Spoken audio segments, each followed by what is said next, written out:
போட்டிக்கு இன்னொருத்தர் கொண்டு படம் வந்துச்சுன்னா அது அரசியலா இல்லை அது அன்எக்ஸ்பெக்டடாக வந்துருச்சான்றதெல்லாம் நம்ம இப்போ வந்து நம்ம உட்காந்து டிபேட் பண்ணுறதுல அர்த்தமே இல்லை. தப்பு அவரை நல்லபடியாக சென்ட் ஆஃப் கொடுக்கணும்னு நினச்சிருந்தாங்கன்னா இதெல்லாம் நடந்திருக்கவே நடந்திருக்காரு. நினச்சா வராமல் போயிடும். பெரிய நடிகர்கள் வந்து அவரை வாழ்த்தி அமைச்சிருக்கலாம். அந்த வருத்தம் இருந்துக்கிட்டே இருக்கலாம். ஏன் அவங்க வரல? எல்லாரோட கேள்வியும் அதுதான் சார்.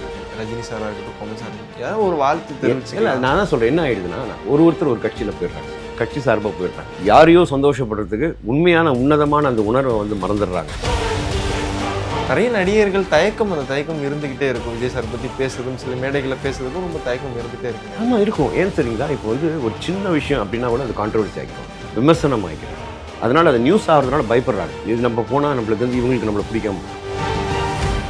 அவர் சும்மா தான் அரசியல் வராரு, அவரை கட்சியில் தோத்துருவாரு, திருப்பி சினிமாவுக்கு போவார். பேசுகிறவங்க யாரும் நீங்கள் நோட் பண்ணி பார்த்துருங்க. ஏன்னா இது வந்து பயம், வைத்தறிச்சல். என்னடா இந்த மனுஷனுக்கு இவ்வளோ கூட்டம் கொடுது, நம்ம இவ்வளோ வருஷம் அரசியலில் இருக்கோம், நம்மளுக்கு இவ்வளோ கூட்டம் வரலையே, நம்ம நிறையா கொடுத்து தான் எல்லாத்தையும் கூட வேண்டியா இருக்குது. இந்த பேரை சொன்னாலே வராங்களே. பிரதர் எங்களுக்கு டைம் இல்லை. எஸ்ஏசி சாரோட அவர் உருகி நிற்கும் போது பையன் அப்பா நோக்கி ஓடுறதும் இதெல்லாம் வந்து நிறைய பேரோட கேள்விகளுக்கெல்லாம் பதில் சொல்லிட்டோம். நாங்கள் இது யாருக்கும் பதில் சொல்ல வேண்டிய அவசியம் இருக்காது. அதை போய் கமெண்ட் அடித்து அதை வந்து விமர்சனம் பண்ணுறதுல வந்து முட்டாள்தனம், மடத்தனம். ஆக்சுவலி அந்த ஷூட்டிங் ஐ திங்க்ஸ் நான் லைவாக பார்த்த ஒரு சீன் நினைக்கிறேன். நம்ம வந்து அது பர்ஃபார்மன்ஸை பார்த்தோம், அதில் நடிப்பே இருக்காது. ஏன்னா அதில் ஒரு விவசாயிகளோட தற்கொலை தான் அந்த படமே. ஸோ அது உண்மையாக அவரோட ஃபீலிங் வந்து வெளியே எதிர்பார்த்துச்சு. அந்த ஃபீல்லாம் வந்து இப்போ எல்லாம் சேர்ந்து தான் இப்போ தமிழக வெற்றி கழகமாக வந்திருக்கு. நான் எனக்கு பொறுத்த வரைக்கும் அந்த கிளைமேக்ஸ் வந்து நடிப்பே இல்லை, ரியல் தான் சொல்லுவேன். நல்லபடி அந்த படத்தை தனியாக அந்த படத்தை கொண்டு வந்து பொங்கலுக்கு ஒரு திருவிழாவாக கொண்டாடி மற்ற படங்களோட ஹீரோஸும் உட்காந்து எல்லாரும் படம் பார்த்து ஃபஸ்ட்டாக வேற மாதிரி பண்ணிருக்கலாம். தாங்க போவேன். பிஹைண்ட் டாக்கீஸ் நேயர்கள் எல்லாருக்கும் ஒரு பெரிய வணக்கம். இன்னைக்கு நம்ம கூட இணைஞ்சிருக்க கெஸ்ட் யாருன்னு போய்ங்கன்னா ஜீவராஜ் சார் நம்ம கூட இணைஞ்சிருக்காரு. எஸ், வணக்கம் சார். வணக்கம். ஃபர்ஸ்ட் நான் வந்து உங்கள் என்ன சொல்கிறாங்க, உங்கள் சேனல் மூலிமா அன்பான நம் மக்களுக்கு இனிய புத்தாண்டு நல்வாழ்த்துக்கள், ஆங்கில புத்தாண்டு நல்வாழ்த்துக்கள் எல்லாருக்குமே சொல்கிறேன். Happy new year. பொதுவாக எல்லாருக்கும் ஒரு பெரிய எதிர்பார்ப்பு ஒன்று இருக்கும். ஒரு பெரிய நடிகர் சினிமா மாதிரி ஒரு வாழ்க்கையை விட்டுட்டு அரசியல் நோக்கி டிராவல் பண்ணும்போது அரசியல்வாதியாக நிறைய கேள்விகள் அரசியல்வாதி கிட்ட கேட்கலாம். நடிகராக கூட நடிச்சிருக்கீங்க, உங்களுக்கு எப்படி இருக்குது சார்? விஜய் சார் மாதிரி ஒருத்தர் வர்றது நல்லதுன்னு நான் யோசிக்கிறேன். ஏன்னா நிறைய மாற்றங்கள் தேவை அப்படின்ற மாதிரி ஒரு கட்டத்துக்கு நம்ம வந்துட்டோம். தமிழ்நாட்டில் டெஃபினட்டாக ஒரு மாற்றம் வேணும். நிறைய விஷயங்கள் மாற்றப்படணும், நிறைய சிஸ்டங்கள் மாற்றப்படணும். அப்படின்னு இருக்கும்போது ஒரு என்ன சொல்லுவாங்க, நடிச்சிட்டு இருக்கும் போதே மனசுக்குள்ளே, அதாவது இன்பில்ட்டாக சொல்லுவாங்க, அது தானாக வந்து கற்றுக்கல, யாரை பார்த்தோ பண்ணல, தனக்கு தானே சின்ன வயசுலேருந்தே அவருக்கு வந்து நிறைய பேரை படிக்க வைக்கணும், புக்ஸ் கொடுக்கணும், ஹெல்ப் பண்ணணும். அது ஸ்லோவாக வளர அது வேர் விட்டு அப்படி வளர என்ன ஆச்சு, நற்பணி மன்றம், மக்கள் இயக்கம் அப்படியே மாதிரி தமிழக வெற்றி கழகமாக இப்போ வந்து நிற்கிது. ஸோ நான் இது என்ன சொல்கிறேன், உண்மையாக ஆத்மார்த்தமாக நேர்மையாக மக்களுக்கு செய்யணுன்ற ஒரு எண்ணத்தோடு வந்திருக்காரு. டெஃபினட்டாக அதை வரவேற்கணும். நான் அதை வரவேற்கிறேன், ஹாப்பியாக இருக்கிறேன். ஏன்னா எனக்கு அதே மாதிரி தாட்ஸ் எனக்கு இருக்குது. நம்ம என்ன யோசிக்கிறோமோ, ஒரு சாதாரண ஒரு பாமரன் என்ன யோசிக்கிறாரோ அதை யோசிச்சார். அதனால் அவர் வந்திருக்காரு. தவிர ஒரு நடிகர் வந்துட்டார். இது நடிப்புன்றது ஒரு ப்ரொஃபஷன். இன்றைக்கி தமிழ்நாடு அரசியலில் சினிமாவையும் அரசியலையும் பிரிக்கவே முடியாது. எங்காச்சும் நீங்கள் பிரிக்க முடியுமா பாருங்கள். ஆரம்ப காலத்துலேருந்து சொல்கிறேன், அறிஞர் அண்ணாலேருந்து கலைஞர் கருணாநிதியிலேருந்து புரட்சித் தலைவர் அம்மா விஜயகாந்த் சார். ஸோ இப்படி இருக்கும்போது சினிமாவையும் அரசியலையும் நீங்கள் பிரிக்கவே முடியாது. அதனால் விஜய் சார் வந்தது வந்து சினிமாலேருந்து வந்துட்டார் அப்படின்றது நிறைய விமர்சனங்கள்லாம் சொன்னாங்க. நிறைய விமர்சனங்கள், ஒரு 200 கோடி விட்டுட்டு வந்துட்டு 2000 கோடிக்கு ஆசைப்பட்டு வந்திருக்காரு. இதெல்லாம் நான் காதில் போட்டுக்கிறதே இல்லை. அதுக்கு டைமும் கிடையாது. நல்லது செய்ய ஒருத்தர் வந்திருக்காரு. நம்மளுக்கு வந்து அது உண்மையாக நான் இது நான் இவர் செய்வார் அப்படின்னு தோன்றது நம்ம அவர் பின்னாடி இருக்கோம். ஓகே. ஸோ அவரோட சேர்ந்து இந்த 2026 ஆரம்பிச்சிருக்கோம். நல்லதே நடக்கும். கத்தி படத்தில் கிளைமேக்ஸில் இருக்கும்போது யார் பெற்ற மகனோ அப்படின்ற பாட்டை பார்த்து என்ஜாய் பண்ணிடுவோம். இன்றைக்கி அந்த பாட்டு ரியலாக நாங்கள் வந்து சினிமா விட்டு போகும்போது எங்களுக்கு ரொம்ப கஷ்டமாக இருக்குது சார். அவரே எழுதிட்டார்ல, ரொம்ப கஷ்டமாக இருக்குது. யாராக இருந்தாலும் அது கண்ணீர் வந்துடும் கன்ஃபார்மாக. கண்டிப்பாக. உங்களுக்கு எப்படி இருக்குது? சரி, ஆக்சுவலி அந்த ஷூட்டிங் ஐ திங்க்ஸ் நான் லைவாக பார்த்த ஒரு சீன் நினைக்கிறேன். ஏன்னா அவர் கட்டு போட்டுட்டார், டபுள் ஆக்ஷன் வேறு. கத்தி என்ற கதிரேசன் ஒரு பக்கம், ஜீவானந்தம் அப்படின்ற ஒரு கேரக்டர். ஸோ நேமே பியூட்டிஃபுல்லாக செலக்ட் பண்ணியிருப்பாங்க. ஸோ டெஃபினட்டாக அந்த விஜய் சார் படங்கள்லேயும் அந்த கிளைமேக்ஸ் எனக்கு ரொம்ப பிடிக்கும். அண்ட் மோரோவர் அவரோட பர்ஃபார்மன்ஸ் இருக்கும் டெடிக்கேட்டடாக. எனக்கு என்னென்னா, நம்ம வந்து அது பர்ஃபார்மன்ஸை பார்த்தோம், பட் அவர் உண்மையாக நடித்தார். அதில் நடிப்பே இருக்காது, உண்மையாக நடித்தார். ஏன்னா அதில் ஒரு விவசாயிகளோட தற்கொலை தான் அந்த படமே. ஸோ அது உண்மையாக அவரோட ஃபீலிங் வந்து வெளியே எதிர்பார்த்துச்சு. அந்த ஃபீல்லாம் வந்து இப்போ எல்லாம் சேர்ந்து தான் இப்போ தமிழக வெற்றி கழகமாக வந்திருக்கு. நான் எனக்கு பொறுத்த வரைக்கும் அந்த கிளைமேக்ஸ் வந்து நடிப்பே இல்லை, ஓகே, ரியல் தான் சொல்லுவேன். நான் சமீபத்தில் ஆடியோ லான்ச் பார்த்தோம், இசை வெளியீட்டு விழாவில் நிறைய பேசினாரு, எங்களுக்கெல்லாம் ரொம்ப எமோஷனலாக கனெக்ட் ஆச்சு. எப்படி இருந்துச்சு அவரோட ஸ்பீச்? நிஜமாவே ஹார்ட் பிரேக்கிங் தான் எல்லாருக்கும். பட் என்ன பண்ணிட்டாங்கன்னா, மலேசியா மக்களுக்கு நான் நன்றி சொல்லணுன்னா, ரொம்ப சோகமாக்காமல் சந்தோஷமான ஒரு எமோஷனாக நல்லபடியாக அவரை வழி அனுப்பிச்சாங்க. எனக்கு ரொம்ப சந்தோஷமாக இருந்தது. எனக்கு மெயினாக ரொம்ப ஹாப்பியாக நான் ஃபீல் பண்ணது அம்மா அப்பா. சோபம்மா வந்து பாடுறதும் பையனை பார்த்து ரசிக்கிறதும் பெருமைப்படும் இதெல்லாம் நம்ம பார்க்கவே இல்லை. அதே மாதிரி எஸ்ஏசி சாரோட அவர் உருகி நிற்கும் போது பையன் அப்பா நோக்கி ஓடுறதும் இதெல்லாம் வந்து நிறைய பேரோட கேள்விகளுக்கெல்லாம் பதில் சொல்லிடும் எனக்கு தெரிஞ்சு. நாங்கள் இது யாருக்கும் பதில் சொல்ல வேண்டிய அவசியம் இருக்காது. அவர் அந்த செயல்களே வந்து பதில் சொல்லிடும். அண்ட் அது வந்து அப்பா பையன் உறவு, அம்மா பையன் உறவுன்றது உண்மையான உறவுன்றது எல்லாரும் புரிஞ்சுக்கணும். அதை போய் கமெண்ட் அடித்து அதை வந்து விமர்சனம் பண்ணுறதுல வந்து முட்டாள்தனம், மடத்தனம். ஓகே, தயவு செஞ்சு பண்ணாதீங்க நான் சொல்கிறது. ஏன்னா அந்த உறவு வந்து நம்ம வந்து கடவுள் கொடுத்த உறவு. அதுக்கு மேலே ஒரு உறவு கிடையாது நம்மளுக்கு. அதுக்கப்புறம் இருக்குது, நம்ம குடும்பம் இருக்குது, மனைவி இருக்காங்க, குழந்தைங்களாம் இருக்காங்க, இல்லைன்னு சொல்லு. நாளைக்கு அடுத்த ஜென்ரேஷன் அப்படி தானே வரும். விஜய் சார் வந்து எப்படி எஸ்எஸ்சி நின்னாரோ, விஜய் சார் அந்த இடத்துல நின்று ஜேசன் சஞ்சய் அந்த இடத்துக்கு வரும். இது அப்படி சைக்கிள் திருப்பி வந்துட்டுருக்கும். ஸோ அது ரொம்ப நல்லா இருந்தது. எல்லாமே ஓகே, பக்கா இருந்தது. நிறைய கலைஞர்கள் வந்தாங்க, மரியாதை. மலேசியா மக்கள் அவ்வளோ கூட்டம், நிற்கிறதுக்கு கூட இடம் இல்லாத மாதிரி ஒரு கூட்டம் அப்படி இருந்தது மலேசியன். அண்ட் 80,000 பேருக்கு மேலே, எனக்கு தெரிஞ்சு 80,000 பேருக்கு மேலே ஒரு திருவிழா தான் சொல்லணும். ஒரு திருவிழா, ஒரு ஆடியோ லான்ச்சே கிடையாது, திருவிழா. பட் என்ன தான் எனக்கு ஒரே வருத்தம் என்னென்னா, நான் எல்லா இன்டர்வியூலையும் சொல்கிறது தான், சச்சின் டெண்டுல்கர் வந்து ரிட்டையர் ஆகும்போது அண்ட் அவர் ஆச்சு ரிட்டையர் ஆனார், விஜய் சார் ரிட்டையர் ஆகலை. அதை மட்டும் ஞாபகம் வச்சுக்கணும் நம்ம. ஆனால் இந்த வார்த்தைக்கு நிறைய அர்த்தம் இருக்குது. அதுக்கு திருப்பி அவர் வரப்போறான்னு நான் சொல்ல, பட் அவர் ரிட்டையர் ஆகலை. எனக்கு புரியுது. சினிமா அவரை விடாது, அவர் சினிமா விட மாட்டார். ஏன் சொல்ல வரேன்னா, சில பெரிய நடிகர்கள் வந்து அவரை வாழ்த்தி அமைச்சிருக்கலாம். அந்த வருத்தம் இருந்துக்கிட்டே இருக்கு நம்மளுக்கு. ஏன் அவங்க வரல? எல்லாரோட கேள்வியும் அதுதான் சார் இருக்குது. ரஜினி சாராக இருக்கட்டும், கமல் சார் இருக்கட்டும், யாரும் ஒரு வாழ்த்து தெரிவிச்சு. இல்லை, நான் தான் சொல்கிறேன், என்ன ஆகிடுதுன்னா, ஒருத்தர் ஒரு கட்சியில் போயிடுறாங்க சார், கட்சி சார்பாக போயிடுறாங்க. யாரையோ சந்தோஷப்படுறதுக்கு உண்மையான உன்னதமான அந்த உணர்வை வந்து மறந்துடுறாங்க, உன்னதமான அந்த மூமெண்ட்டை. ஆனால் அவங்களுக்கு மனசுக்குள்ளே இருக்கும். நீங்கள் மனசை தொட்டு கேட்டிங்கன்னா டெஃபினட்டாக அவங்க ஃபீல் பண்ணுவாங்க, அந்த இடத்துல நம்ம இல்லையே அப்படி தான் ஃபீல் பண்ணுவாங்க. சில பேர் வந்து சில காரணங்களுக்காக எந்த ஃபங்க்ஷனுக்கும் நான் போக மாட்டேன் அப்படின்ற இருக்கிறவங்கள நம்ம வந்து ஃபோர்ஸ் பண்ண முடியாது, வர வைக்க முடியாது. பட் போகிறவங்க டெஃபினட்டாக போயிட்டு ஒரு கையாசம் கொடுத்துட்டு வந்திருக்கலாம். அந்த விஷயத்தில் ஜனநாயகங்கள் நடித்தவங்க அத்தனை பேரும் லக்கி. நான் அதில் நடிக்க வேண்டியது, அது கதை எதுவும் மாறிச்சு வரல, பட் அது எனக்கு அதில் வருத்தமே இல்லை. ஏன்னா அட்லீஸ்ட் அந்த கேரக்டருக்கு ஹெச்பின்னு ஒரு டேரக்டர் யோசிச்சு அங்கேருந்து கால் வந்து சம்பளம் வரைக்கும் பேசினாங்க. அது வரைக்கும் ரொம்ப சந்தோஷம். அப்போ நான் இருக்கிற மாதிரி தான் அதில். ஓகே. ஆனால் அந்த கேஸ்ட் எல்லாமே ரொம்ப லக்கி. நான் பார்த்தேன் எல்லாரும் ஸ்டேஜில் அவ்வளோ சந்தோஷமாக இருந்தாங்க. மமிதா பைஜூலேருந்து எனக்கு தெரிஞ்சு அவங்க பேர் என்ன, பூஜா ஹெக்டே, அதுக்கப்புறம் நம்ம நரேன் ஆடுகளம் நரேன் இல்லை, அஞ்சாதே நரேன், அவர் எல்லாமே ஹாப்பி, ரொம்ப லக்கியான ஒரு பீப்புளாக பார்த்தேன். நாசர் சார் பேசுறது ரொம்ப உருக்கமாக இருந்தது. ரிக்வெஸ்ட் பண்ணார், மூத்த நடிகர் சங்க தலைவர் வேறு, விஜய் சார் மறுபடியும் நடிக்கணும், இன்னும் 2 படமாச்சும் நடிங்க. இது ஒவ்வொருத்தருக்குள்ளே இருக்கிற அந்த உணர்வு. இது வந்து இதே மாதிரி மற்ற நடிகர்கள் பண்ணியிருந்தாங்கன்னா ரொம்ப சந்தோஷமாக இருந்தது. அது சினிமாவில் இருக்கிறவங்களுக்கு ரொம்ப வருத்தமான விஷயம். சினிமா நடிகர்களாக இருக்கட்டும், ரசிகர்களாக இருக்கட்டும், அவர் திருப்பி படம் நடிக்கணும்னு ஒரு பெரிய எதிர்பார்ப்பு. அரசியல்னு வரும்போது அரசியலில் இருக்க பல கட்சி தலைவர்களாக இருக்கட்டும், அதில் அவங்க கீழே இருக்க தலைவர்களாக இருக்கட்டும், சொல்கிற விஷயம், அவர் சினிமா விட்டுலாம் போகல, சினிமாவில் வரப்போகிறா அப்படின்ற மாதிரி நிறைய விமர்சனங்களை மேலே குற்றம் சாட்டிகிட்டே இருக்கு. ஒரு தேவையில்லாத விமர்சனங்கள்லாம் வந்துகிட்டு இருக்கு. அவர் சும்மா தான் அரசியல் வராரு, அவரை கட்சியில் தோற்றுருவார், திருப்பி சினிமாவுக்கு போவார். இது வந்து என்னென்னா, பேசுகிறவங்க யாரும் நீங்கள் நோட் பண்ணி பார்த்துருங்க. 1 2 3 4 5 ஆர்டர் போட்டுடலாம். ஏன்னா இது வந்து பயம், வைத்தறிச்சல். என்னடா இந்த மனுஷனுக்கு இவ்வளோ கூட்டம் கொடுது, நம்ம இவ்வளோ வருஷம் அரசியலில் இருக்கோம், நம்மளுக்கு இவ்வளோ கூட்டம் வரலையே, நம்ம நிறையா கொடுத்து தான் எல்லாத்தையும் கூட வேண்டியா இருக்குது, இது பேரை சொன்னாலே வராங்களே. இந்த மாதிரி நிறைய நல்ல விஷயங்கள் அவர் பின்னாடி இருக்கிறத பார்த்துட்டு பேசுகிற விமர்சனங்கள். அதான் நான் சொல்கிறேன், எங்களுக்கு டைம் இல்லை, நாங்கள் இதை கேட்கவும் மாட்டோம், நாங்கள் நல்லது நோக்கி போயிட்டு இருக்கோம். அண்ட் மோரோவர் விஜய் சார் சொன்ன மாதிரி நல்லது மட்டும் நடக்கும், நல்லதே நடக்கும். ஏன்னா நம்ம வந்து நான் வந்து இன்டர்வியூக்காகவோ பஞ்ச் டைலாக்காகவோ இல்லை விஜய் சார் நாளைக்கு என்னை கூப்பிட்டு அதெல்லாம் தேவையே இல்லை. நல்லது ஒருத்தர் செய்கிறார் அப்படின்னா அவர் பின்னாடி நம்ம இருக்கிறது தான் நியாயம். அது வந்து நம்ம ஏன் இப்போ நான் உங்ககிட்ட ஓப்பனாக சொல்லிடுறேன். எனக்கு வந்து சொன்னாங்க, உங்களுக்கு வாய்ப்பெல்லாம் போயிடும் சார், இவங்க கூப்பிட மாட்டாங்க உங்களை, இவங்க வந்து உங்களுக்கு வாய்ப்பு தரமாட்டாங்க, நீங்கள் ஒரு பட்சமாக அவங்கள பார்ப்பாங்க. ஒரு பட்சமாக பார்க்கும்போது, ஒரு பட்சம் அப்படின்னு போகும்போது, அதாவது 2 பாதின்னு வச்சுங்க, ஒரு ஃபுல் என்ன ஒரு முழுசாக ஒன்று அப்படின் போது 2 பாதியாக நீங்கள் கட் பண்ணலாம். ஒரு பாதி இருக்கும்போது ஒரு பாதி என் கூட தானே இருக்கும். இப்போது ஒரு பாதியான வாய்ப்புகள் வந்துக்கிட்டு இருக்குது, பண்ணிக்கிட்டு இருக்கோம், நல்லா வெயிட் பண்ணிட்டு, இன்னொரு பாதி அப்படியே தான் இருக்குது, அது ஓப்பன் ஆகும். பட் எனக்கு தெரிஞ்ச சினிமாவில் யாருமே வந்து அரசியல் சார்ந்து இவர் அங்கே போயிட்டார் இவரை கூப்பிடக்கூடாதுன்றது எனக்கு தெரிஞ்சு 99% கிடையவே கிடையாது. நம்ம பழகின நட்பு அப்படி, நம்ம கூட இருக்க நான் ஒர்க் பண்ண இயக்குனர்கள் அப்படி, தயாரிப்பாளர்கள் அப்படி யாருமே இல்லை. எல்லாருக்கும் விஜய் சாரை பிடிக்கும். நான் அங்கே போனது வந்து நான் வந்து எங்கேயோ காட்டுக்குள்ளே போய் ஏதோ எங்கேயோ போய் யார் கூடயும் போய் நான் சேரல. காடுன்னா நீ உடனே வீரப்பன்னு நினச்சிடாதீங்க. அவரும் ஒரு பெரிய வீரன் தான், நான் அவர் தப்பாக சொல்ல. காட்டுக்குள்ளே போய் வேறு சேரக்கூடாத ஒரு இடத்துல போய் நான் சேர்ந்துட்டேன்ற மாதிரி கிடையாது. நல்ல லீடரோட போய் சேர்ந்துருக்கேன், நல்ல மனுஷனோட சேர்ந்துருக்கேன், நல்ல குடும்பத்தில் வந்த ஒரு புள்ள. அப்படின்னும் போது நீங்கள் இதனால் வந்து எனக்கு வாய்ப்பு போனால் போயிட்டு போகுது, கவலையே கிடையாது. என் பையன் இருக்கான், நான் பார்த்துப்போம். அன்றைக்கி அவனே கேட்டான், என்ன பண்ணேன்? பரவாயில்ல, என்ன பரவாயில்லப்பா, அதெல்லாம் ஒன்றும் இல்லை. பட் அவங்க உண்மையாக ஃபீல் பண்ணுறாங்க, அப்பாவுக்கு இது மாதிரி கூப்பிடாம விட்ருவாங்களோ, இது மாதிரி வரான். நான் அதை பற்றி கவலையே படலையே. நான் என்ன சொல்கிறேன்னா, நம்ம உள்ளே வரும்போது என்ன வந்து வரோம், சினிமா வந்து நிரந்தரமான ஒரு சம்பளம் இல்லாத ஒரு தொழில்.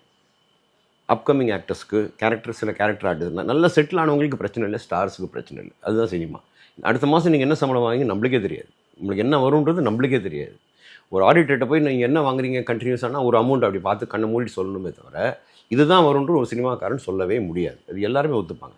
சில பேரோட கண்ணோட்டம் நீங்கள் சொல்கிற மாதிரி இருக்கட்டும், சினிமாவில் இருந்து இப்போ தாவேக்கான்ற மாதிரி கட்சியில் போய் சேரும்போது நிறைய நடிகர்கள் அந்த தயக்கம் இருந்துக்கிட்டே இருக்கும். விஜய் சார் பற்றி பேசுறதும் சில மேடைகளில் பேசுறதுக்கும் ரொம்ப தயக்கம் இருந்துகிட்டே இருக்குங்க. ஆமாம், இருக்கும். ஏன் சரிங்களா, இப்போ வந்து ஒரு சின்ன விஷயம் அப்படின்னா கூட அது கான்ட்ரவர்சி ஆக்கிடுவாங்க, விமர்சனம் ஆக்கிடுவாங்க.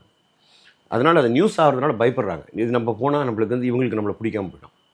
எனக்கு அப்படி கிடையாது. நான் சொல்ல வரேன் பாருங்களேன், விஜய் சாரோட நான் இருக்கிறேன்னா அவர் பெருமை தான் படுவாரே தவிர அவருக்கு எந்த கெட்ட பேரும் என்றைக்குமே வராது. ஏன் சொல்கிறேன் அப்படின்னா, டீசன்ட் பொலிட்டிஷியன் ஒன்று இருக்குது, பொலிட்டிஷியன் ஒன்று இருக்குது, ஆல்ரெடி பொலிட்டிஷியன் ஒன்று இருக்குது. நான் டீசன்ட் பொலிட்டிஷியன். அவருக்கு நீ என்னை திட்டிக்கோ, என்ன வேணால் பண்ணிக்கோ, நான் திரும்பி ரியாக்டே பண்ண மாட்டேன். நான் செய்கிற நல்லது மட்டும் செஞ்சுட்டு போயிட்டே இருப்பேன். மக்கள் பணி அப்படின்னு வரும்போது ஒரு கட்டம் இருக்குது, எல்லாருக்கும் ஒரு பாயிலிங் பாயிண்ட்னு ஒன்று இருக்குது. குருதி பொண்ணில் கமல் சார் சொல்லுவார், ஒரு அந்த பாயிலிங் பாயிண்ட் உடையும் போது தான் நீ வந்து அடுத்து என்ன பண்ண போகிறன்றது தான் வந்து பெரிய விஷயமா இருக்கும். அது ரொம்ப லேட் ஆகும், அதெல்லாம் நடக்கவே நடக்காது. அதுக்கு நம்ம கண்ட்ரோலாகி மோல்டாகி வந்துடுவோம்னு வச்சுக்கோங்களேன். பட் இருந்தாலும் நம்மளுக்கு கண்ணு முன்னாடி இருக்க போகிறது வந்து மக்கள் பணி. கண்டிப்பாக. இப்போ கூட ஒரு விஷயம் நான் உங்களுக்கு சொல்லணும்னு நினச்சேன், தயவு செஞ்சு அதை கொண்டு போய் சேர்த்துருங்க. நேஹா அப்படின்னு ஒரு நடிகை, அவங்க வந்து கவுண்டம்பாளையத்தில் ஹீரோயின் ஆக்ட் பண்ணியிருக்காங்க. அவங்களுக்கு கேட்காம, சாரிம்மா நான் உங்களுக்கு கேட்காமே அதை சொல்கிறேன், இது எங்கள் தாவேக்காக்கு போட்டோம், உடனே அங்கே உதவி வருதா இல்லைன்னு மட்டும் பாருங்கள், அவ்வளோதான், சிம்பிள். யார் போய் உதவுறான்னு நீங்கள் பாருங்கள். அவங்க வந்து இன்ஸ்டாவில் ஒரு போஸ்ட் போடுறாங்க, இந்த மாதிரி நானும் எங்கள் அம்மா ஆட்டோவில் போயிட்டு இருந்தோம், ஆட்டோ டிரைவர் ஓட்டினார், அவருக்கு சடனாக அவர் காலை பார்த்தா இவ்வளோ பெரிய பேண்டேஜ் போட்டு அந்த பிரேக்கை கூட அவரால் மிதிக்க முடியல, பெயினோட வண்டி ஓட்டுறணும். அண்ணா நிறுத்துங்கண்ணா, என்ன ஆச்சு உங்களுக்கு அப்படின்னு. இந்த மாதிரி காலில் அடிபட்டுருச்சுமா எனக்கு. அப்புறம் ஏன் ஆட்டோ ஓட்டுறீங்க? இல்லை, ஒய்ஃப் வந்து கேரிங்காக இருக்காங்க, நான் ஹாஸ்பிட்டல் டெய்லி அவங்க செலவு பண்ணணும், கேரிங்காக உடம்பு சொல்லி அவங்களை ஹாஸ்பிட்டல் நான் டெய்லி பணம் கட்டணும், ஓட்டி தான் ஆகணும், அவ்வளோ பெயின். இந்த இவங்களான சார் நீ ஓட்ட வேணாம்னு சொல்லி முடிஞ்ச ஹெல்ப் அவங்களுக்கு பண்ணிவிட்டு அவங்க ஃபோன் நம்பர்லாம் வாங்கி இன்ஸ்டாவில் போஸ்ட் போட்டுருச்சு. நான் எதாச்சும் படித்தோன்னு அந்த அவங்களுக்கு மெசேஜ் பண்ணேன், அவர் நம்பர் எனக்கு அனுப்புங்க, நான் இந்த மாதிரி ஜீவா ரவி இந்த மாதிரி. உடனே அவங்க லைனில் வந்தேன், சார் ரொம்ப நல்லது சார், ரொம்ப சந்தோஷம் சார் அப்படின்னு சொல்லிவிட்டு, அப்போது அவர் நம்பர் வாங்கி அவர் பண்ணல, இன்னி காலையில் அவர் பண்ணுறார்.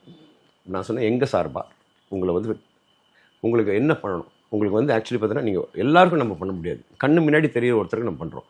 உங்களுக்கு என்ன வந்து பண்ணணுமோ, இப்போது நீங்கள் காலை வச்சுட்டு இந்த காலை வச்சுட்டு வண்டி ஓட்ட வேணாம், அதுக்கு உண்டான விஷயங்கள் நாங்கள் செய்கிறோம். அதுக்கு என்னோடய சார்பாக என்னோடய தாவேக்கா தம்பிகள் வராங்களா, இல்லை சோஷியல் ஆக்டிவிட்டீஸ்லேருந்து வராங்களா, என்ஜிஓலேருந்து வராங்களா எனக்கு தெரியாது. நான் இந்த மெசேஜை இன்டர்வியூவில் சொல்கிறேன், அவங்க அதை வந்து தம்ப்லைனாக போட்டு தயவு செஞ்சு இது கொண்டு போய் சேர்த்துருங்க. கண்டிப்பாக அவர் மாதிரி நிறைய பேர் இருப்பாங்க. இப்போ ஒருத்தர் சொல்லும் போது இன்னொருத்தர் நம்ம ஜென்யூனாக நம்மளுக்கு ஹெல்ப் பண்ணோன்னா பண்ணலாம், சும்மா வந்து காசுக்காக பண்ணுறது நம்மளுக்கு தெரிஞ்சிடும் அது என்னென்னு. ஸோ நேஹா அவங்களுக்கு நான் வந்து ஹேட்ஸ் ஆஃப்மா, நன்றி. அண்ட் மோரோவர் நீங்கள் சொன்னதை நான் செஞ்சுட்டேன். அண்ட் மோரோவர் நான் என் பங்கு கண்டிப்பாக செஞ்சுருவேன். ஸோ மற்ற என்ன ஒரு உதவி வருதோ அவரை கொஞ்சம் ரெஸ்ட் எடுக்க வச்சுட்டு ஒய்ஃபையும் பார்க்க வச்சுட்டு அதுக்கப்புறம் அவர் வேலைக்கு போட்டோம், அதுக்கப்புறம் நம்ம உதவி செய்ய வரா, அவர் உழைக்க ஆரம்பிச்சிடுவார். ஸோ தேங்க்ஸ், நீங்கள் வழி விட்டது எந்த அளவுக்கு இதை போடுவீங்கன்னு தெரியாது, பட் டீட்டெயிலாக அது போய் சேர்கிற அளவுக்கு ஆச்சும் போடும். நிச்சயம் கண்டிப்பாக சார். ஜனநாயகன் படம் ரிலீஸ் ஆக போகுது, இந்த படத்துக்கு ஒரு பெரிய எதிர்பார்ப்பு இருக்குது. 9ஆம் தேதி ரிலீஸ் டேட் விட்டதுக்கப்புறம் அதே சேம் டைமில் பராசக்தின்ற ஒரு படம் 14ஆம் தேதி ரிலீஸ் ஆகிற மாதிரி இருந்துச்சு. அதுக்கப்புறம் டேட் வந்து ப்ரீபோண்ட் ஆகி கிட்டத்தட்ட ஒரே டேட்டில் ரிலீஸ் ஆகிற மாதிரி சூழ்நிலைலாம் வந்துச்சு. சினிமா பார்வையில் எப்படி பார்க்குறீங்க, அரசியல் பார்வையில் எப்படி பார்க்குறீங்க? அரசியல் பார்வையில் பார்த்தீங்கன்னா இது அரசியல், சினிமா பார்வையில்னு பார்த்தா நடிகர்களுக்குள்ள ஆரோக்கியமான உறவு என்றைக்குமே இருக்குது. என்ன சொல்லுவாங்க, விஜய் சார் ஒரு சீனியர் ஆக்டர் அப்படின்னா அவரை நோக்கி வர அடுத்த ஜென்ரேஷன் ஆக்டர்ஸ்க்கு அவர் மேலே முழு மரியாதை இருக்குது. அவங்கனால அவங்க யாருமே இதுக்கு எந்த காரணமும் கிடையாது. ஃபார் எக்ஸாம்பிள் நீங்கள் கேட்குற பேரே சொல்கிறேன், எஸ்கேஆ இருக்கட்டும், திரு அதர்வாரா இருக்கட்டும், ஜெயம் ரவி, அவங்களுக்கு இதுக்கு சம்மந்தமே கிடையாது. ப்ரொடக்ஷன் ஹவுஸுக்கும் நடக்கக்கூடிய ஒரு சின்ன அரசியல் அது. ஓகே, நான் தான் சொன்னேன் நான் உங்களுக்கு பதில் அங்கேயே சொல்லிட்டேன். அவரை நல்லபடியாக சென்ட் ஆஃப் கொடுக்கணும்னு நினச்சிருந்தாங்கன்னா இதெல்லாம் நடந்திருக்கவே நடந்திருக்காது. விஜய் சார் படம் வரட்டும், மக்கள்லாம் என்ஜாய் பண்ணட்டும். அவரோட லாஸ்ட் படம். இனிமேல் இந்த மாதிரி ஒரு டான்ஸ் யார் ஆட போகிறா? இந்த கிரேஸ் ஸ்க்ரீனில் இந்த கிரேஸை நீங்கள் யார் பார்க்க போகிறீங்க? எப்போ பார்க்க போகிறீங்க? இனி கிடையாது இல்லை. அப்போ நீங்கள் அந்த மனுஷனை வந்து ஃப்ரீயாக அந்த படத்தை விட்டு மக்களை பார்த்து ரசிக்க வச்சு சந்தோஷப்படுத்துறது தானே நம்ம என்ன சொல்லுவாங்க, அரசாங்கத்தோட வேலையோ இல்லை சினிமா இண்டஸ்ட்ரியோட வேலையோ இல்லை பின்னாடி இருக்கவங்க வேலையோ. அதை பண்ணாமல் நீங்கள் போட்டிக்கு இன்னொருத்தர் கொண்டு படம் வந்துச்சுன்னா அது அரசியலா இல்லை அது அன்எக்ஸ்பெக்டடாக வந்துருச்சான்றதெல்லாம் நம்ம இப்போ வந்து நம்ம உட்காந்து டிபேட் பண்ணுறதுல அர்த்தமே இல்லை. தப்பு அது. அது வராமல் பண்ணியிருக்கலாம், நினச்சா வராமல் பண்ணியிருக்கலாம். ஓகே. ஸோ அவர் படத்தை வந்து மரியாதையோடு அந்த படத்தை ரிலீஸ் பண்ணி நல்லபடியாக ஓடினதுக்கப்புறம் இந்த படம் வந்திருந்தால் அது வேறு. நான் இவ்வளோ தூரம் அவர் சர்வீஸ் வந்து தமிழ் இண்டஸ்ட்ரி வந்து விஜய் சார்னால பெருமைப்படுது. கேரளா, கர்நாடகா, கன்னடம் எங்கே போனாலும் இளைய தளபதி விஜய் அப்படின்னா தமிழ்நாட்டுக்கு பெருமை. நம்ம பேர் சொல்லிக்கலாம், விஜய் யா தமிழ்நாடு அப்படின்னு.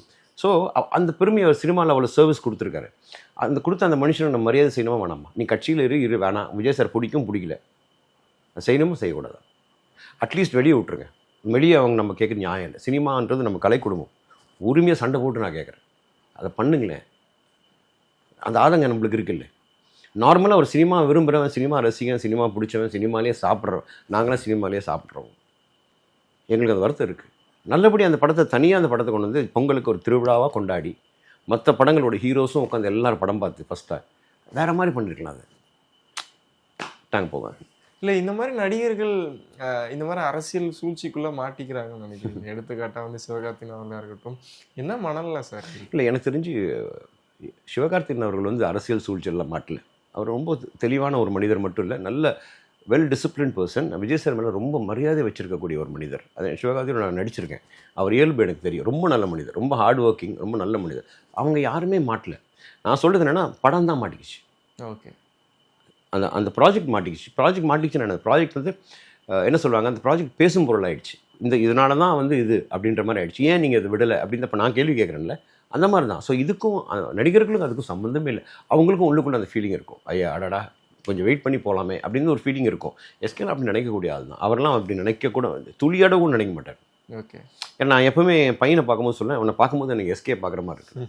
அது கிட்டத்தட்ட அந்த சிமிலாரிட்டிஸ் இருக்கும். ஓகே. ஒரு ஜென்யூன் நல்ல நம்ம பார்த்தாலே பேசணும்னு தோன்றவர்களுக்கு அவரெல்லாம் சான்ஸே கிடையாது. இது எங்கேயோ நடக்கக்கூடிய ஒரு விஷயத்த வந்து மற்றவங்க மேலே அது திணிக்கப்படுது. ஓகே. அது வந்து அது மேனான்றாது, விட்டுறலாமே. அவங்களும் ஆக்டர்ஸ் தான். அடுத்த ஜென்ரேஷன் இப்போ நாளைக்கு வந்து சினிமாவை வந்து தாங்கி நிற்க போகிறவங்க அவங்க. ஸோ அது ஃப்ரீயாக விடலாம் அவங்கள. மற்றபடி வந்து ப்ரொடக்ஷன் ஹவுஸ் அவங்க பேசி இந்த விஜய் சாருக்கு செய்கிற மரியாதை நம்ம தயவு செஞ்சு செஞ்சுருக்கேன். இந்த படத்துக்கு ஜனநாயகனுக்கு இந்த மரியாதை செஞ்சுருக்கேன். எல்லோரும் உட்காந்து அந்த படத்தை நல்லா கொண்டாடுவோம். அதுதான் ஹெல்த்தியான ஒரு விஷயம். அது நடக்கலையே. ஓகே. யார் போய் கேட்குறது சொல்லுங்கள்? விஜய் சார் இந்த மாதிரி சூழ்நிலைகள் நம்ம நிறைய படங்கள் பார்த்துருக்கோம். அஜித் சார் படங்கள் இதே மாதிரி நேரங்கள்லாம் வந்திருக்கு. நிறைய பெரிய ஹீரோ படங்களும் வந்திருக்கு. எஸ்கே அவர்கள் பராசக்தி படம் இந்த மாதிரி விஷயங்கள் நடக்கும்போது சோஷியல் மீடியாவில் நிறைய ரசிகர்கள் ரொம்ப ஒரு மாதிரி வார் மாதிரி கிரியேட் பண்ணி அந்த மாதிரி விஷயங்கள்லாம் பார்த்துட்டு இருக்கீங்க. சிம்பிளாக நான் சொல்கிறேன், விஜய் சாரை பொறுத்த வரைக்கும் அண்ணா அப்படின்ற அந்த சொல் வந்து அவருக்கு மட்டும்தான். அவரை மட்டும்தான் வந்து அன்போடு அண்ணா நிறைய பேர் கூப்பிட்றாங்க. பட் அது வந்து கன்சிஸ்டண்ட்டாக இருக்கிறது இல்லை. புரியுது. அவங்களோட சொந்த வீட்டில் அண்ணான்ற போது சில தம்பிகள் ஓவர் ஆசை இல்லை, விஜய் சார் மேலே ரொம்ப ஓவராக பிடிச்சி போய் சில விஷயங்கள் பேசுகிறாங்க. அதுக்கு போக சரியாயிடும். தம்பிகளே கொஞ்சம் பொறுமையாக இருந்தீங்கன்னா, அது ஏன் சொல்கிறேன்னா, அது யாரை போய் வந்து பாதிக்கும் அப்படின்னா, பாதிக்கிறதில்ல, யாரை ஃபீல் பண்ண வைக்கணும், நம்ம லீடர் தான்.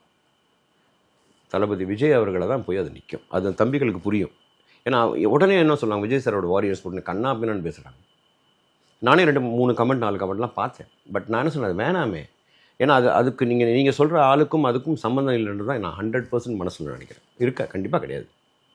ஸோ அப்படி இருக்கும்போது அவங்கள நம்ம விட்டுருவோம். ஏன்னா அவங்க எல்லாருமே வந்து தம்பிகள், விஜய் சாரோட தம்பிகள் தான் எல்லாருமே. அவரை பார்த்து வரவங்க, அவரோட மேனரிசம், அவரோட டான்ஸ் எல்லாமே அவங்க பார்த்து ஆடுறவங்க. அதில் நிறைய இன்ஸ்பயர் ஆகி ஆடுறவங்க தான் அவங்க எல்லாருமே. ஸோ அவங்களுக்கு இதுக்கும் சம்மந்தமே இருக்காது. ஸோ தம்பிகளோட கோவம் கொஞ்சம் அப்படியே தனியட்டும். ஏன்னா அவங்களோட கோவத்தை நான் தப்பு சொல்ல, நியாயமான கோவம். நீங்கள் அவ்வளோ அன்பு பாசம் விஜய் சார் மேலே வச்சுருக்கீங்க. உண்மையாக வந்து அது வந்து நல்லபடியாக போய் அது ஹெல்த்தியாக இருக்கணும் அப்படின்னு ஆசைப்பட்டிங்கன்னா இது வார் வேணாம். ஆட்டோமேட்டிக்காக விஜய் சார் அவர் தளபதி தான், அங்கே யாருமே கிட்ட போக முடியாது. ஸோ அந்த வாரே வேணாம். நல்லபடியாக இந்த படமும் ஓடட்டும், அந்த படமும் ஓடட்டும். அவ்வளோதான் தம்பிகளா, வேறு ஒன்றுமே இல்லை. ஏதாவது தப்பாக சொன்னால் மன்னிச்சிருங்க. இந்த இடத்துல ஒரு கேள்வி ஒன்று கேட்கணும்னு ஆசைப்படுறேன் சார். சடனாக அதுக்கு பதில் மட்டும் சொல்லுங்கள். தற்குறின்ற வார்த்தைக்கு என்ன சார்? ஆச்சரியக்குறி தான். ஏன்னா அவர் விஜய் சாரே சொல்லிட்டாரு, தற்குறி அப்படின்னா கரெக்டான மீனிங் சொல்லுங்களேன். தற்குறி கேட்குறேன், கரெக்டான மீனிங் தற்குறிக்கு. அதாவது ரொம்ப அறிவு கம்மியாக இருக்கிறவங்கள தான் தற்குறி அந்த மாதிரி வந்து சொல்லுவாங்க. எனக்குமே சரியாக தெரியல. பட் இதுதான் இந்த மாதிரி சோஷியல் மீடியாலே நாங்கள் நிறைய பார்த்துட்டு இருக்கோம். எனக்கு தெரிஞ்ச வரைக்கும் நான் சொல்கிறேன் தற்குறின்னு. இதுக்கு முன்னாடி இதே தற்குறிகள் வந்து பாராட்டப்பட்டாங்க அதே வாயால். உண்மையாக பொய்யாது? ம். அப்புறம் எப்படி திடீர்னு தற்கொலையாக மாறினாங்க? அப்போது அந்த இடத்துல வந்து தற்கொலைன்றது யாருக்கு போய் வந்து உட்காருது? நான் சொன்னவரை சொல்ல, மூத்த தலைவர், டெஃபினட்டாக நம்ம ரசிக்கக்கூடிய ஒரு தமிழ் பற்று உள்ளவர், அவரோட தமிழ் பேச்சு எல்லாமே எனக்கு பார்த்தோன்னே என்கிட்ட ஓடி வந்து பேசினார். அதெல்லாம் இல்லை, நான் சொல்ல, அவரை சொல்ல. என்ன ஆயிடுதுன்னா, அவர் சொன்னாருன்னு சொல்லிட்டு நீ 10 பேர் கூட சேர்ந்து பேசுகிறாங்க பாருங்க. அது வேணான்ற. இப்போ நீ வந்து அப்படின்னு சொல்லும் போது 3 ஃபிங்கர் ஒன்று நீட்டிட்டு இருக்கு. எப்படி சொன்னாலும் ஒன்று தான் நீட்டிட்டு இருக்கு. அது வேணான்றேன். ஏன்னா அது வந்து நம்ம மெச்சூர் ஆகிட்டோம், ஒரு மெச்சூரிட்டி. ஆனால் அந்த மெச்சூரிட்டியோட அரசியல் கடத்தில் கருத்தோடு மோதலாம், அரசியலில் மோதலாம். குறுக்கு வழியில் போய் இங்கே அட்டாக் பண்ணி பர்சனல் டச் பண்ணி இந்த மாதிரி வார்த்தைகள் யூஸ் பண்ணுறது வந்து நல்ல அரசியலே கிடையாது. அது அரசியலே கிடையாது. ஃபர்ஸ்ட் ஆஃப் ஆல் காணாமல் போயிடும், அவ்வளோதான் சொல்ல முடியும். இப்போ செங்கோட்டையன் அவர்கள் கட்சியில் இணைஞ்சதுக்கு அப்புறம் கட்சியோட வடிவமைப்பு எந்த மாதிரி மாறி? பலம் வந்திருக்கு, டெஃபினட்டாக பலம் வந்திருக்கு. விஜய் சாருக்கும் வந்து ஒரு பெரிய கான்ஃபிடென்ஸ் வந்திருக்கு. அவருக்கு மட்டும் லீடருக்கே வந்து ஒரு சந்தோஷம். ஒரு மூத்த அரசியல்வாதி தான் கூட இருக்காங்க. நார்மலாக வந்து இன்னும் வேற ஒரு மூத்த அரசியல்வாதி வந்திருக்காருன்னே வச்சுக்கலாமே, இந்த அளவுக்கு இருக்காது. ஏன் சொல்கிறேன்னா, அவர் இருந்த இடம், வந்த இடம் அப்படி. புரட்சித் தலைவர், புரட்சித் தலைவி அம்மா, இவங்க 2 பேரும் நம்பிக்கைக்குரியவர் கே. செங்கோட்டையன். அதே மாதிரி வியூகங்கள் அமைக்கிறதுல நம்பர் 1 கிங் அப்படின்னு சொல்லலாம். ஜென்யூனாக இருக்கும், நியாயமாக இருக்கும், சூப்பராக இருக்கும். யாராலையும் ஜட்ஜ் பண்ண முடியாது. இவங்க நாளைக்கு இந்த ரூட்டில் தான் வருவாங்கன்றது கிடையாது. அதில் கிங் அவர். அது மட்டும் இல்லை, சில டிசிஷன்ஸ் எடுக்கும்போது நம்ம என்ன பண்ணோம், வீட்டில் மூத்தவங்ககிட்ட கேட்போம்ல, அந்த மாதிரி கேட்கறதுக்கு தகுதியானவர் ஒரு கே. செங்கோட்டையன். அந்த விஷயத்தில் அது பலம் சேர்க்கும். விஜய் சாருக்கும் பெரிய ஒரு கான்ஃபிடென்ஸும் கொடுக்கும், அவருக்கு சந்தோஷத்தையும் கொடுக்கும், தைரியத்தையும் கொடுக்கும். அவர் ஆல்ரெடி துணிச்சலான ஒரு ஆள், தனியாக இறங்கிட்டார். பெரிய ஜாம்புவான் 2 திராவிட கட்சிகள் இருக்குது, தனியாக ஒரு மனுஷன் வந்து எங்க. அப்போ அவரோட துணிவு என்னவாக இருக்கும்? சாரி தெரியாமல் சொல்லிட்டப்பா. லாஸ்ட் டைம் நான் வந்து அவரோட துணி வேணும்னு சொன்னேன், தலை படம்ட்டாங்க. ஒன்றே தான், தலை அஜித் சாரோட நான் ஒர்க் பண்ணிட்டேன். அவரும் விஜய் சாரும் நல்ல நண்பர்கள். ஸோ நம்ம நடுவில் இருக்கவங்க யாரோ ஒருத்தர் வந்து டக்குன்னு இப்படி போட்டு இப்படி பண்ணுறது, பட் அதெல்லாம் வந்து யாரையுமே பாதிக்காது. துணிச்சல் நான் ரொம்ப, அவரோட துணிச்சல் எனக்கு ரொம்ப பிடிச்சது. அது பிரேவ்னு சொல்லுவாங்கள்ல, போல்டு, பிரேவ், அது கட்ஸு வேணும். கரெக்டான வேர்டு தான், கட்ஸு. அப்படிப்பட்ட ஒரு மனுஷன் கூட வந்து இந்த மாதிரி இருக்கும்போது அவர் சந்தோஷப்பட்டு. இறுதியாக விஜய் சார் சினிமா விட்டு போகிறாரு, அரசியல் நோக்கி ட்ராவல் பண்ண போகிறாரு. உங்களுக்கு ஒரு சின்ன ஒரு விசேஷம் அது மாதிரி ஏதாவது விஷயம் அவர்கிட்ட ஷேர் பண்ணணும்னா தாராளமாக இந்த இடத்துல ஷேர் பண்ணலாம் நான் சொல்கிறேன். இல்லை, ஆக்சுவலி எனக்கு வந்து விஜய் சார் அரசியல் படத்தை சினிமா விட்டு போகிறாருன்ற ஃபீலிங்கே எனக்கு கிடையாது. இல்லை, நடிக்காமல் இருப்பார், அவர் சொன்னதை காப்பாற்றுவார். ஏன்னா அந்த மக்களுக்கு அவர் கொடுத்த வாக்கு. ஆமாம். ஏன்னா அவர் நான் என்ன சொல்கிறேன், நான் நடிக்க மாட்டேன்னு சொன்னது அதை மக்களுக்கு கொடுத்த வாக்குன்னு சொல்ல முடியாது. அவருக்கு தானே டிசைட் பண்ணது. தான் ஒரு விஷயத்தை முடிவு பண்ணிட்டா படத்துலேயே டைலாக் வரும், தன்னாலே மாற்ற முடியாதுன்னு ஒரு டைலாக் இருக்கும். அதை அவர் மாற்ற மாட்டார். ஏன்னா அவர் அவர் ஏன் அப்படி எடுத்தாருன்னு நான் சொல்கிறேன். ஃபுல் ஃபோக்கஸ் மக்கள் மேலே இருக்கணும். எங்கள் விதமான ஷூட்டிங் அப்படின்னு ஒன்று டிஸ்ட்ராக்ட் ஆகும். டைலாக்கு நடிக்கணும், நம்பர் 1 பொசிஷனில் இருக்கும், ப்ரூவ் பண்ணிக்கிட்டே இருக்கணும், நம்பர் 1 பாக்ஸ் ஆஃபீஸ்லேயே இருக்கணும். இதெல்லா விஷயத்தையும் அந்த ஹீரோட ஷோல்டரில் இருக்கும், மண்டேல இருக்கும், தாட்ஸில் இருக்கும். இதை நீ கான்சன்ட்ரேட் பண்ண முடியாது. அதனால தான் அவர் சொன்னது முழுக்க நான் வந்து விடுறேன் அப்படின்னு வரும்போது ஃபுல் கான்சன்ட்ரேஷன் மக்கள் மேலே தான் இருக்கும். மக்கள் பண்ணி 2026 எலெக்ஷன், அதுக்கப்புறம் அடுத்த எலெக்ஷன் அப்படி போகும். ஸோ எனக்கு தெரிஞ்சு அவரோட மெமரிஸ், அவரோட படங்கள் எல்லாமே வந்து டெய்லி போட்டுக்கிட்டே இருப்பாங்க, இன்னும் ஜாஸ்தி போடுவாங்க. ஸோ அவர் சினிமா விட்டு போன ஃபீலிங் யாருக்குமே வராது. நான் அவர்கிட்ட சொல்ல வேண்டியது, விஷ் பண்ண வேண்டியது ஒன்றுனா, மை டியர் லீடர், தலைவா, மற்றவங்களுக்கு இல்லாத ஒரு பாக்கியம் எனக்கு கிடச்சிருக்கு. நான் உங்கள் கூட தான் இருக்க போகிறேன், உங்களை டெய்லி பார்க்க போகிறேன். ஆடியோ லான்ச்சில் கேட்ட கைத்தட்டம் ஒரு பொதுக்கூட்டத்துலேயும் ஒவ்வொரு மாநாட்டிலையும் இன்றைக்கி கேட்க போகுது. அதில் நான் ஒரு சின்ன அங்கமாக நான் இருக்கேன் அப்படின்றது எனக்கு வந்து நீங்கள் அந்த வாய்ப்பை கொடுத்ததுக்கு உங்களுக்கு நன்றி சொல்லிக்கிறேன். அதே மாதிரி உங்கள் சினிமா பயணம் முடியலை, அது என்றைக்கும் எவர் கிரீனாக எல்லாரோட விஜய் ரசிகர் மட்டும் இல்லை, சினிமா ரசிகன் அத்தனை பேர் மனசுலையும் வந்து நீங்கள் என்றைக்குமே அந்த நடனம் ஆடிக்கிட்டு தான் இருப்பீங்க, அந்த காமெடி பண்ணிக்கிட்டு தான் இருப்பீங்க, அந்த பஞ்ச் டைலாக்லாம் பேசிக்கிட்டு தான் இருப்பீங்க. Love you sir. ரொம்ப சந்தோஷம் சார். எங்களுக்கு இந்த நேர்காணல் உங்கள் நேரம் ஒதுக்கி கொடுத்து ரொம்ப நன்றி. தேங்க்யூ. உங்களோட வளர்ச்சிகளும் அடுத்தடுத்த பணிகளும் நிறைய நடக்கிறதுக்கு எங்களோட சார்பாக வாழ்த்துக்கள் தெரிவிச்சுக்கிறேன். தேங்க்யூ.